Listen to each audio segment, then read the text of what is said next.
সম্মানিত দর্শক, আমন্ত্রণ জানাচ্ছি হাতিল আজকের সংবাদপত্র অনুষ্ঠানে। আমি তারিকুল ইসলাম মাসুম। যেখান থেকে যুক্ত হয়েছেন শুভেচ্ছা সবাইকে, ভালো আছেন সে প্রত্যাশা রেখে শুরু করছি আজকের অনুষ্ঠান। আজ আমাদের সাথে স্টুডিওতে আলোচনার জন্য উপস্থিত আছেন দৈনিক আমাদের সময়ের নির্বাহী সম্পাদক মাইনুল আলম। আপনাকে স্বাগত। ধন্যবাদ। কেমন আছেন? ভালোই আছি। দেখে আসি পত্রিকাগুলোর শিরোনাম। দৈনিক ইত্তেফাক, আশুলিয়ায় ভ্যানে লাশের স্তূপ, বিভৎস রোমহর্ষক। 5 আগস্টের এ ঘটনার তদন্তে কমিটি গঠন। বাংলাদেশকে 35 বছরে 3বার নতুন করে যাত্রা শুরু করতে হয়েছে। William B Milam. তত্ত্বাবধায়ক চায় জাপা, সংবিধান পুনর্লিখনের প্রস্তাব ইসলামী দলগুলোর। ডক্টর ইউনূসের সঙ্গে বিভিন্ন দলের নেতাদের মতবিনিময়। 47 বছরে পা রাখল বিএনপি। কোটা সংস্কার ও ছাত্র জনতার অভ্যুত্থান, মানসিক চাপ কাটাতে পারছেন না অনেকে। এস আলম গ্রুপের 1,13,000 কোটি টাকা পাচারের তদন্ত করছে সিআইডি। বন্যায় মৃত্যু বেড়ে 59, সর্বোচ্চ ফেনীতে 23। 4 দিনে পানিবন্দী অর্ধেক কমেছে। মানবজমিন, 1 লাখ কোটি টাকা পাচারের অভিযোগ এস আলমের বিরুদ্ধে তদন্তে সিআইডি। ভ্যানে লাশের স্তূপ, ভয়ঙ্কর ভিডিও একটি অনুসন্ধান।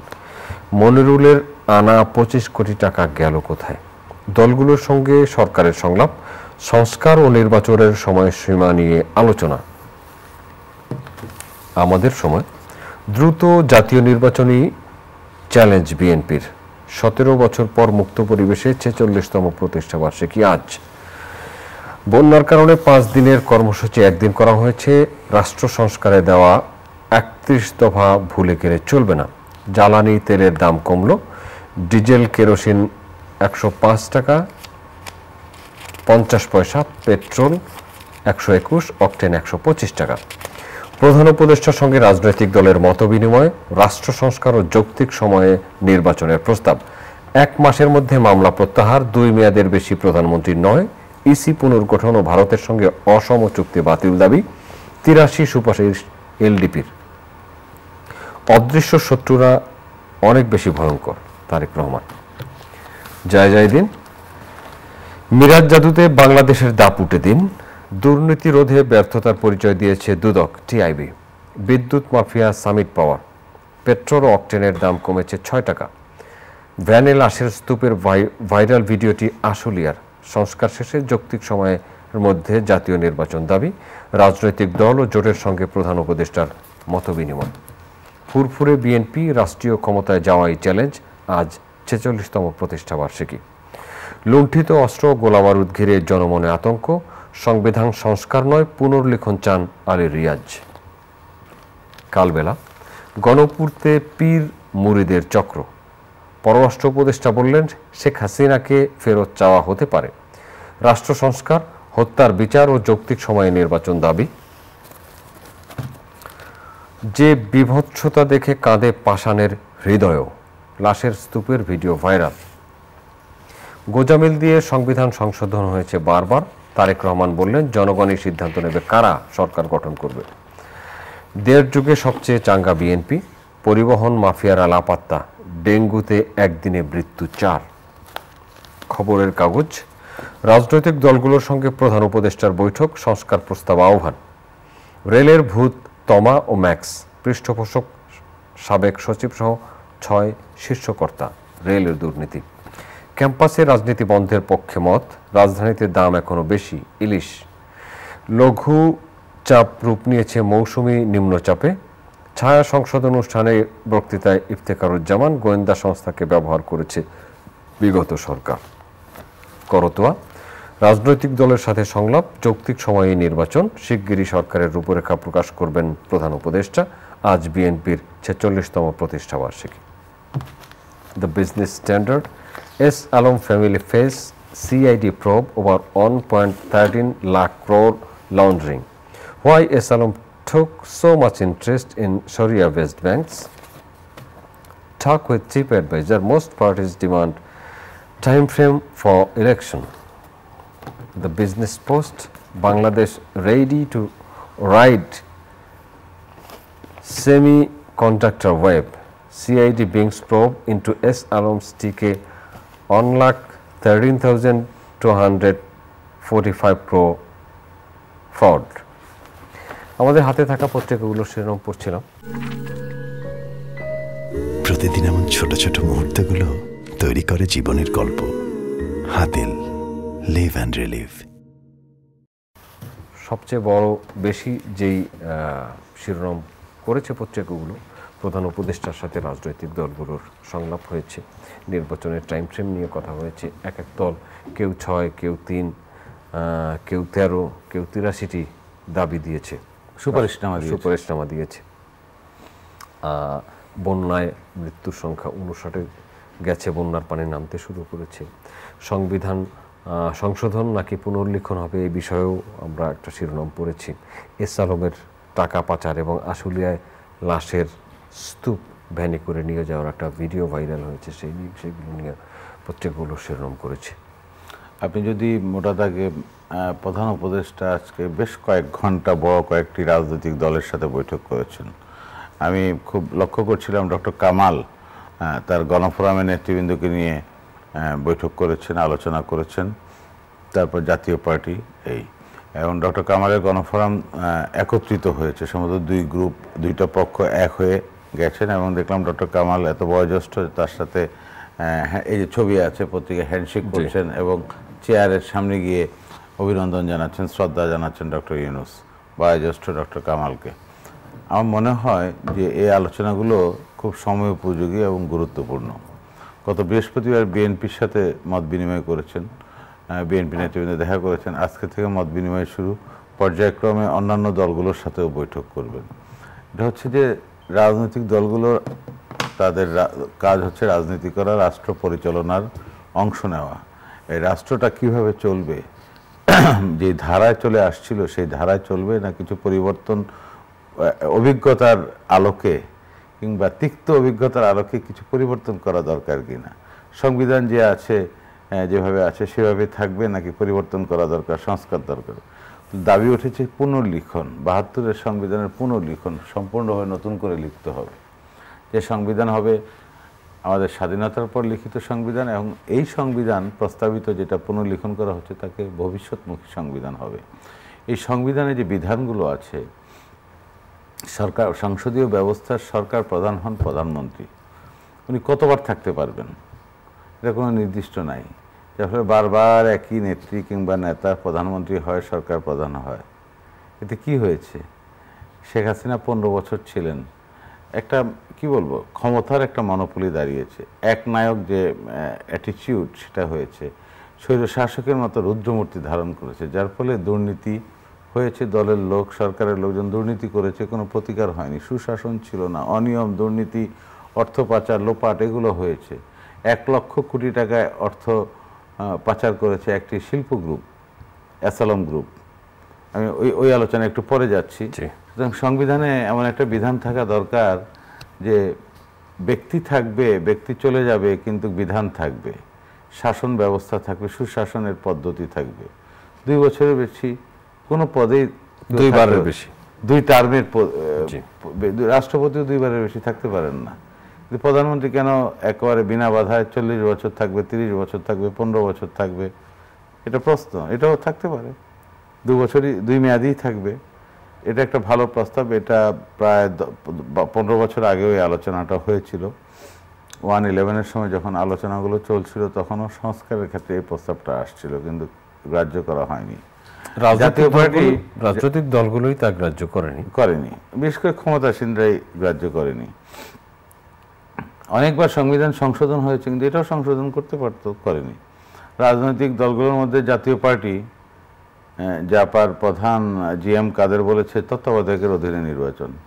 এটা একটা খুব ইন্টারেস্টিং মনে করি যে তত্ত্বাবধায়কের দাবি কিংবা আলোচনা ঘুরে ফিরে আসছে।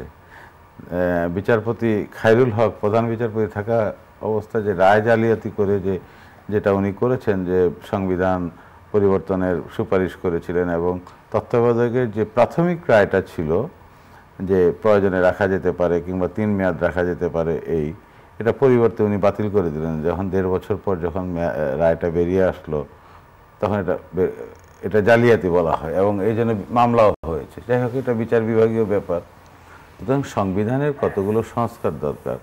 আজকে বিএনপির প্রতিষ্ঠাবার্ষিকী, আমার পত্রিকা দৈনিক আমাদের সময়ে নজরুল ইসলামের কাছে, আমার সহকর্মী, তার কাছে সাক্ষাৎকার দিয়েছে মির্জা ফখরুল ইসলাম আলমগীর। কতগুলো সংস্কারের দাবি উনিও করেছেন। উনি বলছেন এই সংস্কারগুলো করার দরকার, প্রশাসন সংস্কার, নির্বাচন কমিশন, নির্বাচনী ব্যবস্থা সংস্কার, আইনশৃঙ্খলা বাহিনীর সংস্কার, সার্বিকভাবে একটা সংস্কারের আওয়াজ বিভিন্ন দিক থেকে উঠছে। সুতরাং রাষ্ট্র সরকার ব্যবস্থা, আমাদের জাতীয় যে কাঠামো, এই কাঠামোর সংস্কার, খুদে খুদে প্রতিষ্ঠানগুলোর সংস্কারের দাবি এসছে, আইনশৃঙ্খলা বাহিনীর সংস্কার, নির্বাচনী ব্যবস্থার সংস্কার, প্রশাসনের, বেসামরিক প্রশাসন যারা তৃণমূল পর্যায় থেকে কেন্দ্র পর্যন্ত থাকবে তাদের সংস্কার বলতে কি, তারা প্রজাতন্ত্রের কর্মচারী হিসেবে নির্বাচন কিংবা যে কোনো দায়িত্ব পালন করবে। এইরকম কথা কিন্তু আমরা এগুলো বুকিশ কথা, ওই তত্ত্বাবধায়কের আমলেও শুনেছি। এগুলা বলতে পারেন যে বুকিশ কথা, কিন্তু এগুলো এখন বাস্তবায়ন করা সবচেয়ে জরুরি কাজ। এটা বাস্তবে আমরা দেখতে চাই। এই কেতাবি কথার চেয়ে এটা এখন প্রয়োগ এবং বাস্তবায়নটা খুব জরুরি। এই বাস্তবায়ন কি এই অন্তর্বর্তী সরকার করবে? এই সরকারের প্রধান এজেন্ডা তো সংস্কার। করতে পারে, রাজনৈতিক দলগুলো মত দিয়েছে এটা করতে পারে, এবং এই সংস্কার যতটুকু করবে করে একটা উপযুক্ত পরিবেশ সৃষ্টি করে নির্বাচন দিবে। রাজনৈতিক দলগুলোর মধ্যে আওয়ামী লীগ এবং তার মিত্র জোটের রাজনৈতিক দলগুলো ছিল, তাদেরকে আহ্বান জানানো হয়নি।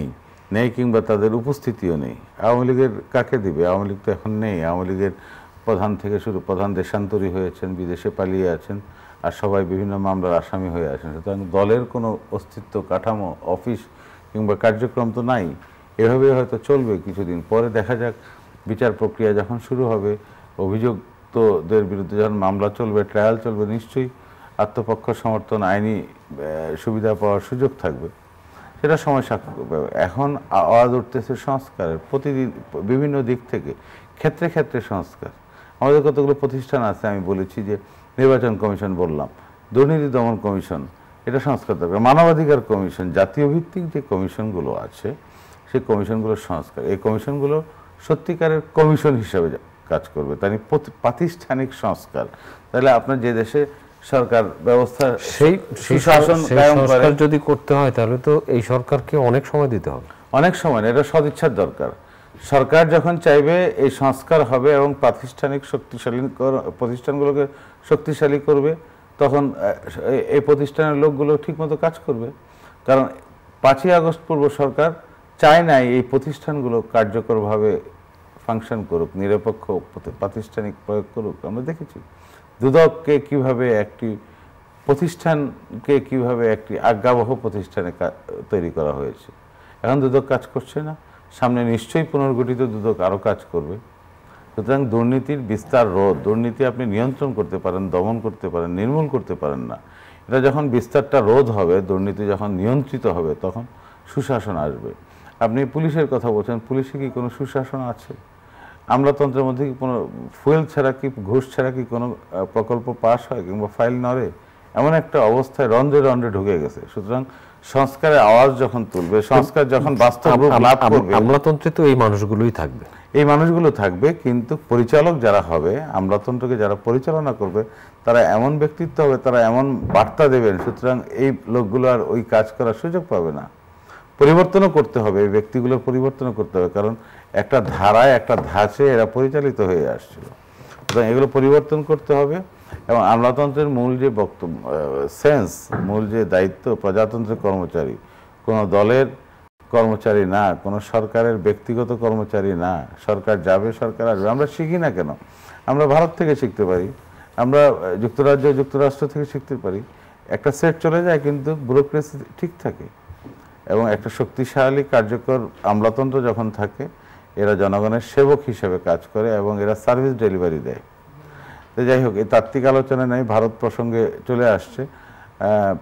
আপনি একটা বিষয় ভারত প্রসঙ্গে ঠিক দিলাম, আপনি কমিশনগুলোর কথা বলছেন, পাবলিক সার্ভিস কমিশন, যেখান থেকে আমলাতন্ত্রের জন্ম হয়। হ্যাঁ, পাবলিক সার্ভিস কমিশন আমি ভুলে গিয়েছিলাম। এই পিএসসির ভূমিকা নিয়ে, পিএসসির ড্রাইভার দেখেছেন গত 10 বছর 15 বছরে কোটি কোটি টাকা সে প্রশ্ন বিক্রি করতো, নেতা হয়ে গেছে, রাজনৈতিক একটা রূপ ধারণ করেছে। একটা ড্রাইভার, চেয়ারম্যানের ড্রাইভার, বুঝেছেন এবার কোথায় ঢুকেছে দুর্নীতি, আর প্রতিষ্ঠান কোথায় গেছে।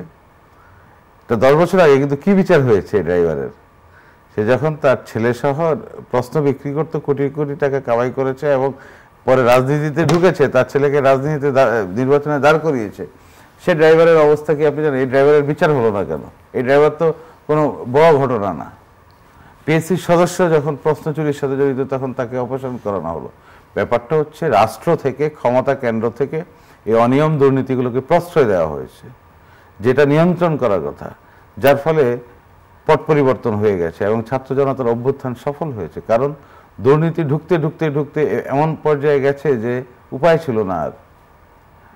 সুতরাং একটা কোটা ইস্যুকে কেন্দ্র করে যে পরিস্থিতি হয়েছে, পুরো রাষ্ট্র সেখানে নড়বড়ে হয়ে গেছে এই ছাত্র জনতার ধাক্কায়। শুধু কোটা ইস্যু না, তো সার্বিক কারণেই তো এই ক্ষোভ তৈরি হয়েছে। সুতরাং আপনাকে এটা বুঝতে হবে। আপনি আর্থিক খাতে একটা শিল্প গোষ্ঠী আজকে অ্যাসালম 1 লক্ষ কোটি টাকা লোন নিয়ে পাচার করেছে। আজকে সালমান রহমানের একটা বক্তব্য, আমি জানি না, কোনো গণমাধ্যমে এসছে যে শেখ হাসিনা সরকারের সময় নতুন নতুন বড় প্রকল্প নেওয়া হতো। প্রকল্প মানে কমিশন। অ্যাসালমের পাচার করা বেশিরভাগ টাকা শেখ রেহানা এবং জয়ের কাছে যেত। এটা হচ্ছে সালমান রহমানের বক্তব্য। এটা তো পুলিশের দেওয়া বক্তব্য, পুলিশকে দেওয়া বক্তব্য, পুলিশ মাধ্যমে, যেটা গণমাধ্যমে, সেটা আমাদের উপায় নাই, আমাদের এটা জানতে হবে। অবিশ্বাস করো, কারণ পুলিশের মাধ্যমে সবসময় বক্তব্য আসতো। এই 5 আগস্টের আগেও তো পুলিশ এভাবে বক্তব্য দিত বিভিন্ন ব্যাপারে। এই সিস্টেম তো আছে এবং এই ধারা পরিবর্তনের কোনো সময় এখনো আসেনি কিংবা পরিবর্তন হয়নি, দেখছি না আমরা। সুতরাং এই বিষয়গুলো ভাবিয়ে তোলে। নতুন প্রজন্ম এটা দেখছে যে কীভাবে ব্যাংকগুলোকে শেষ করে দেওয়া হয়েছে, আর্থিক খাত। আসার কথা যে বর্তমান নতুন গভর্নর উনি নিজে এই ব্যাপারে ব্যবস্থা নিয়েছেন। অ্যাসালমের কোনো সম্পত্তি বিক্রি করা যাবে না, কেউ কিনতে পারবে না। সম্পত্তি যারা কিনবেন কিংবা সেটা যাচাই বাছাই করা হবে এবং এই সম্পত্তি বিক্রি করে ব্যাংকের টাকা শোধ করা হবে, লক্ষ লক্ষ কোটি টাকা, যেখানে ব্যাংক আর্থিক সংকটে পড়েছে। একটা উদ্যোক্তা যখন নিজের ব্যাংক দখল করে, লুট করে, সেটা কিভাবে যায়, এটা জলজ্জন্ত উদাহরণ আমরা দেখলাম। আমরা একটা শিরোনাম পড়ছিলাম যে বিজ স্ট্যান্ডার্ড, ওয়াই আসালাম টুক so much interest in sharia based bank. Sharia based ব্যাংকগুলোর প্রতি তাদের বিশেষ আকর্ষণ ছিল। ইসলামী ব্যাংক, আরো ইসলামী ব্যাংকিং, কয়েকটা ব্যাংকে ছিল, আল আরাফা কিংবা ফার্স্ট সিকিউরিটি, ইসলামী ব্যাংক, গ্লোবাল ইসলামী ব্যাংক, এ ধরনের নাম আছে।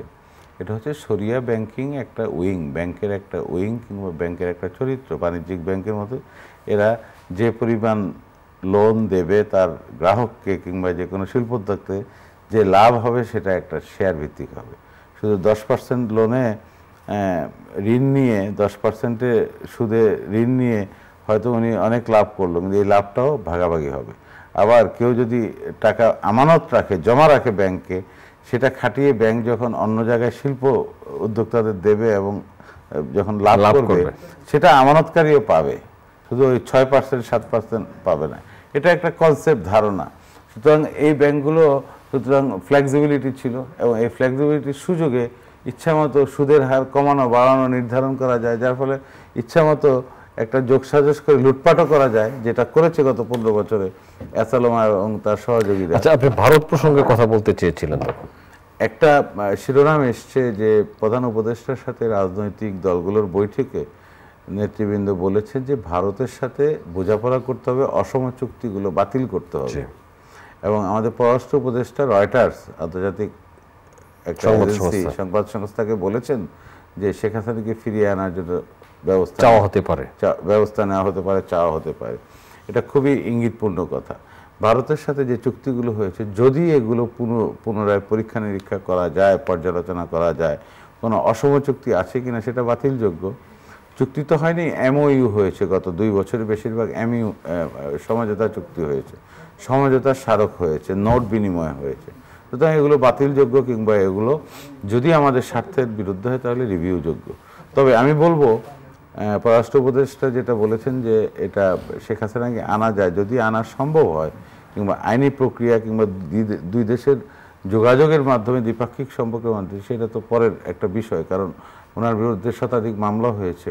মামলা ওয়ারেন্ট যদি হয় কিংবা বিচার প্রক্রিয়া যদি শুরু হয়, তাহলে যদি উনি একজন ওয়ান্টেড ব্যক্তি হন, তাহলে তো সেটা সুযোগ আছে, কারণ ভারতের সাথে আমাদের দ্বিপাক্ষিক বেশ কতগুলো ইনস্ট্রুমেন্ট আছে, আসামি প্রত্যর্পণ চুক্তি আছে, মিউচুয়াল লিগ্যাল অ্যাসিস্ট্যান্স চুক্তি আছে।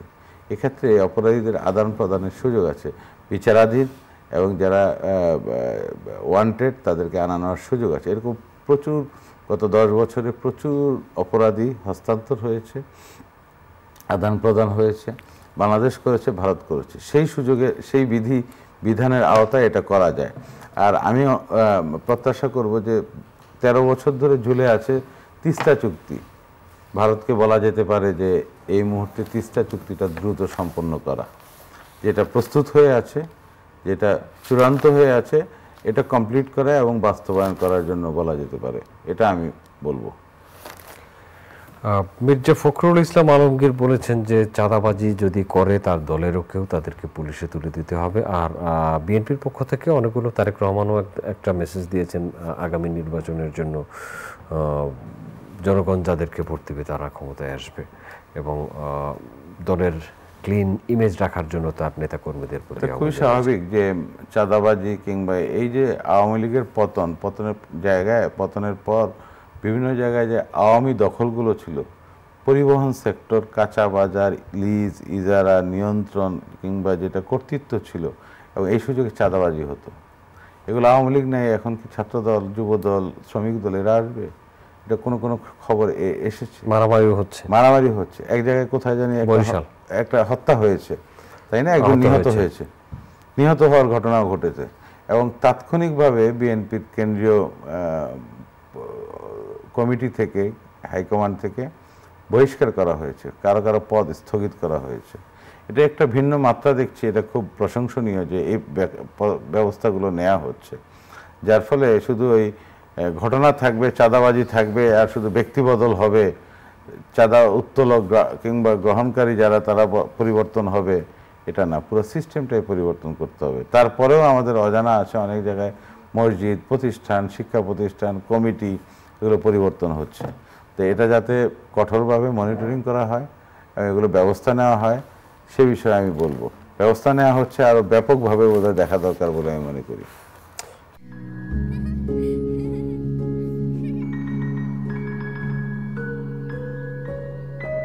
প্রতিদিন এমন ছোট ছোট মুহূর্তগুলো তৈরি করে জীবনের গল্প। Hatil, live and relive. বন্যা পরিস্থিতি ভালো হতে শুরু করেছে, পানি নেমে যেতে শুরু করেছে, কিন্তু মানুষের বন্যার পানি নেমে যাওয়ার সাথে সাথে বন্যার সময় এক ধরনের সংকট হয়, বন্যা পরবর্তী সংকটটা আরো ছড়িয়ে পড়ে, বিস্তৃত হয়। পুনর্বাসন একটা সংকট, স্বাস্থ্য ব্যবস্থা একটা সংকট, পুনর্গঠন একটা সংকট, এবং অবকাঠামো পুনরুদ্ধার কিংবা পুনরায় আগের জায়গায় পুনর্নির্মাণ একটা বড় সংকট। সরকারের প্রতিটা বিভাগ, বিশেষ করে যোগাযোগ খাত, স্থানীয় সরকার বিভাগ, এদের অধীনে যে অবকাঠামোগুলো আছে, রাস্তাগুলো, এগুলো সংস্কার করা দরকার। শিক্ষা প্রতিষ্ঠানগুলো নষ্ট হয়ে গেছে, ভেঙে গেছে, ডুবে গেছে, ধ্বংস হয়ে গেছে বন্যার তোরে। এগুলো কিন্তু শিক্ষা বিভাগ কিংবা এর প্রকৌশল ডিপার্টমেন্টকে দেখতে হবে। সবচেয়ে হলো যে আমাদের গবাদি পশু খাত, লক্ষ লক্ষ গবাদি পশু নষ্ট হয়ে গেছে, মরে গেছে, ভেসে গেছে। এই ক্ষেত্রে যারা গবাদি পশুর চাষ করতো কিংবা লালন পালন করতো, এদেরকে ঋণ দেওয়ার ব্যবস্থা করতে হবে। কৃষিতে বলবো যে বীজতলা শেষ, আমন ফসল শেষ, বিভিন্ন রূপী শাক সবজি সব গেছে। এটা বোধহয় জেলা প্রশাসক, উপজেলা নির্বাহী কর্মকর্তা, যেহেতু নির্বাচিত পরিষদ এখন নাই, এখন এই পরিষদ থেকে, স্থানীয় সরকার ইউনিট থেকে বেছে বেছে তাদেরকে আর্থিক প্রণোদনা দেওয়া, সহায়তা দেওয়া, বিনা ঋণের সুদ দেওয়া কিংবা ঋণ দেওয়া কিংবা অনুদান দেওয়া দরকার বলে আমি মনে করি। আর শিক্ষাক্ষেত্রে সবচেয়ে বেশি ক্ষতি হয়েছে, এটা দ্রুত একটা স্বল্পমেয়াদী পরিকল্পনা নিয়ে শিক্ষা প্রতিষ্ঠানগুলো আগের জায়গায় ফিরিয়ে আনা দরকার বলে মনে করি। আর স্বাস্থ্য খাতে যে পানিবাহিত রোগগুলো যে ছড়াচ্ছে কিংবা ছড়ানোর আশঙ্কা আছে, সাধারণত আমাদের ধারণা আছে ছড়িয়েছে, এবং আমাদের ধারণা আছে কি কি রোগ হতে পারে, সেটা একটা মেজর অপারেশন চলতে পারে পরিকল্পনা নিয়ে, যে ওই কয়েকটা জেলায়, ওই কয়েকটা উপজেলায় এখানে বিশেষ ধরনের ক্রাশ প্রোগ্রাম চলবে, অন্তত হেলথ ফ্যাসিলিটিসগুলো অব্যাহত থাকবে বলে আমি মনে করি। শিক্ষা উপদেষ্টা একটা কথা বলেছেন, শিক্ষকদের পদত্যাগে বাধ্য করার বিরুদ্ধে তিনি হুঁশিয়ারি উচ্চারণ কি করেছেন। চর দখল, শিক্ষা প্রতিষ্ঠানের চর দখলের মতো পরিস্থিতি, জি। এটা মেনে নেওয়া হবে না। উনি বারবার বলছেন, আজকে খুব কড়া ভাষায় বলেছেন ডক্টর ওয়াহিদুদ্দিন মাহমুদ। উনি শ্রদ্ধেয় একজন প্রাজ্ঞ অর্থনীতিবিদ, উনি শিক্ষা ও পরিকল্পনা মন্ত্রণালয়ের দায়িত্বে। শিক্ষা প্রতিষ্ঠান, বিশেষ করে বিভিন্ন বিশ্ববিদ্যালয়, বিভিন্ন কলেজ কিংবা কলেজ বিশ্ববিদ্যালয়, ইউনিভার্সিটি, বিশ্ববিদ্যালয়, কলেজ, এই প্রতিষ্ঠানগুলোতে এই ঘটনা ঘটছে। পলিটেকনিক, বিভিন্ন কলেজে হচ্ছে। এখানে এক ধরনের দুর্নীতি দলীয়করণের প্রতিষ্ঠান আছে, ঠিক আছে, কিন্তু সেটা একটা নিয়ম মাফিক পরিবর্তন। কিন্তু দখল করবে কেন? এটা ঘেরাও করে পদত্যাগপত্র নেবে কেন? আবার হ্যাঁ, শিক্ষার্থীরা কেন শিক্ষকদেরকে পদত্যাগের বাধ্য করবে, টেনে হেঁচড়ে নামিয়ে দিবেন? এটা উনি কন্ডেম করেছেন এবং কড়া নির্দেশনা দিয়েছেন এবং বলেছেন এগুলো কার্যকর হবে না। এটা খুব আশার কথা এবং এগুলো তৃণমূল পর্যায়ে এটা বাস্তবায়ন জরুরি। এবং বলবো যে বিশ্ববিদ্যালয় ছাড়া সকল শিক্ষা প্রতিষ্ঠান খুলে গেছে গত সপ্তাহ থেকে। হয়তো এই সপ্তাহের মধ্যে বিভিন্ন বিশ্ববিদ্যালয়ে ক্লাস শুরু হবে। সুতরাং এই বিষয়গুলো যাতে না থাকে, আমি বলবো যে নিয়ম মাফিক যত পরিবর্তন করা দরকার কর্তৃপক্ষ করবে। সরকারি বিশ্ববিদ্যালয় তো না, সরকারি কলেজে তো না, বেসরকারি কলেজে এই বিষয়গুলো চলছে। এবং এগুলো যাতে এই ধরনের হস্তক্ষেপ কিংবা এই ধরনের প্রভাব যাতে না আসে, এটা বিএনপি অনুসারী যদি কেউ করে থাকে, বিএনপির দলীয় দিক থেকে এটা নিয়ন্ত্রণ করা হবে। আর শিক্ষা মন্ত্রণালয় তো বলেই দিচ্ছে, শিক্ষা উপদেষ্টা বলেছেন, সুতরাং সেই অনুযায়ী এটা সুরাহা করা হবে। সুতরাং এভাবে দখল করে, ঘেরাও করে কিংবা বাধ্য করা যাবে না এবং এভাবে কমিটি কিংবা শিক্ষা প্রতিষ্ঠানের হেডমাস্টার, প্রিন্সিপাল বদল করা যাবে না। ধন্যবাদ মনিরুল আলম, ধন্যবাদ সম্মানিত দর্শক এতক্ষণ আমাদের সাথে থাকার জন্য। আগামী অনুষ্ঠান দেখার আমন্ত্রণ রইল। দেখা হতে পারে আগামী অনুষ্ঠানে। ভালো থাকবেন সবাই। আপনাদের সবার জন্য অনেক অনেক শুভকামনা।